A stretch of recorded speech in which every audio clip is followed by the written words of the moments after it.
This video is a response to the video posted by YouTuber Turd Towns, where he visits Wisbech and ranks us the worst town in Cambridgeshire.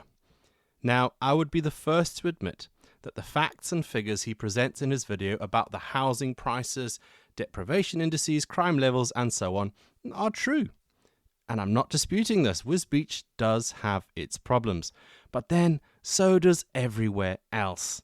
Yes, shops in the town centre are closing and are boarded up. But then if you visit other towns, their high streets are telling the same story. Wisbech does indeed have a food bank, but this is just one of the 2,871 other food banks across the country. Do people find life hard in Wisbech? Well, yes, they do. Do people struggle to get jobs in the town? Yes, they do.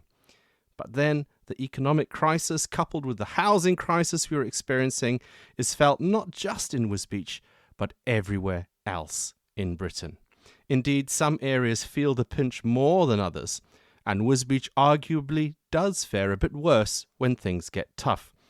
And this could be for a number of reasons, but singling out a particular group of people as done in the Turd Towns video does not help the situation. It just adds fuel to the fire, which I suppose was the intention. After all, it's good for the likes and clicks that social media thrives on. Now, having admitted that Wisbech does have its problems, and that the locations shown in the Turd Towns video are actually all Wisbech locations. I've seen them, I've been there. And there are a lot of locations and things in Wisbech that were not mentioned.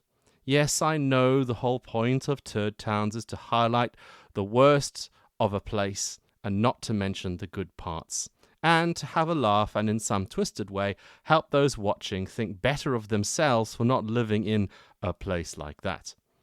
But the one thing I do object to and refute is what was mentioned as the final parting sentence of that Turd Towns video, is when the narrator says, "There is nothing good to say about Wisbech." Well, from someone who lives here, I can tell you that there is a lot of good to say about Wisbech.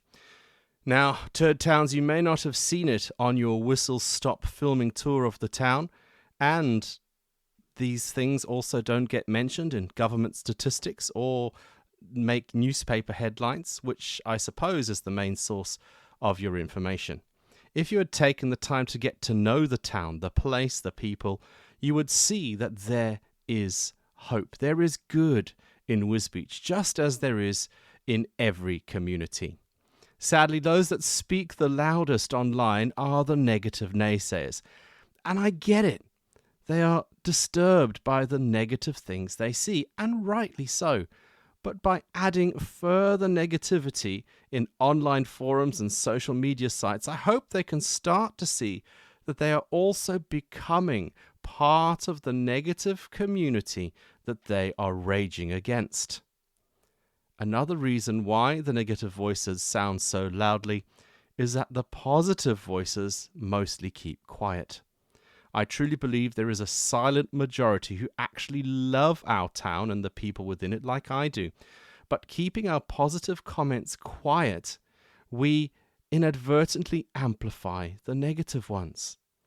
It is time for the positive voices of Wisbech to rise up, to speak up, and to drown out the volume of the negative. Yes, we need to be pragmatic, of course we do, and we need to see things realistically.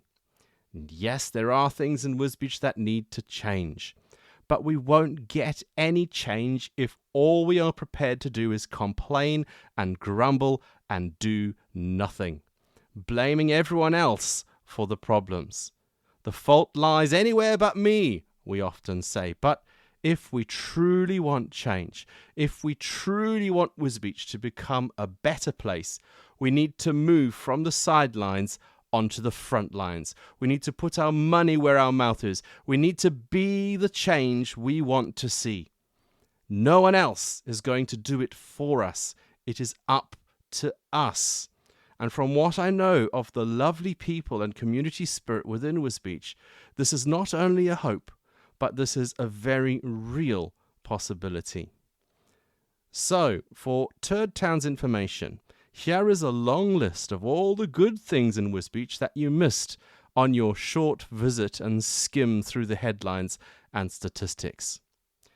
The people of Wisbech are amazing, kind and resilient, and yes, this even includes those who have moved here from further afield.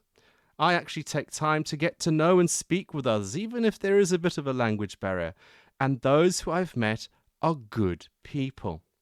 We have a multiplex cinema and an art house cinema. In fact, I spoke to someone from Peterborough just the other day who came to Wisbech to see a movie.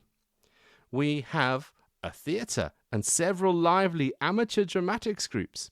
We have some of the best Georgian architecture in the world, with several movies being filmed on our streets, as well as many other heritage buildings such as St. Peter's and St. Paul's Church and the Empire Theatre. Our museum is amazing. It also houses an original manuscript of Charles Dickens's Great Expectations. Peckover House, a National Trust property, lines the river, and let's not forget some of the noteworthy people who have come from Wisbech, such as Thomas Clarkson, who helped to abolish slavery, Octavia Hill, who was once a social reformer and helped to set up the National Trust, and she also helped to start social housing schemes, Jodie Cundy, an Olympic medalist, Harry Crotto, the Nobel Prize-winning chemist, and even George Russell, a current Formula One driver and multiple Grand Prix winner, was educated in Wisbech. We have a lovely park, which has got a new cafe and splash pad. The annual community events that bring everyone together from across the town, like the Wisbech Rockfest and Rose Fair and the Fenland Food Festival, are brilliant and they're free. Peckover Gardens and Algood's Gardens are great places to visit. The Secret Garden holds events as well as has a lovely pub that you can visit. We have loads of sports clubs, such as the Rugby Club, the Squash Club, Football Club, Hockey and Cricket Club, Bowls Club, and we even have a state-of-the-art indoor climbing centre, as well as a host of other clubs and societies. Let's not forget we have a yacht harbour and a business centre, a hospital which has an endoscopy unit, a Macmillan Centre, a palliative care ward, an X-ray department, physio, emergency dentist and mental health unit. We have 6 major chain supermarkets as well as smaller independent ones who stock items that are not usually found in the big chains. We've got multiple gyms and indoor swimming pools. We have restaurants and cafes, and we even have a cookery school. We have 9 primary schools and 3 main secondary schools with a few smaller ones too, including Riverside Meadows, who cater for children with social, emotional and mental health needs, as well as Meadowgate Academy, who cater for pupils with a range of additional needs.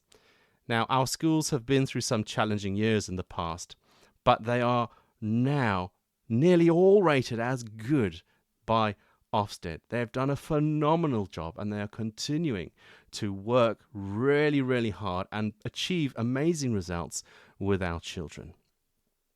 And we also have the College of West Anglia, which not only provides further vocational education, it also gives access to university-level degrees through its partnership with Anglian Ruskin University in Cambridge. And oh yes, let's not forget the free parking, which I'm sure Turd Towns enjoyed the benefit of when he visited. I've been asked by visitors so many times where the parking meter machine is, and they're always so surprised when they find out that parking is free. So, Wisbech, let's realise what we do have before we lose it. We need to become part of the solution to the problems we see around us. Let's be the change we want to see and celebrate the good.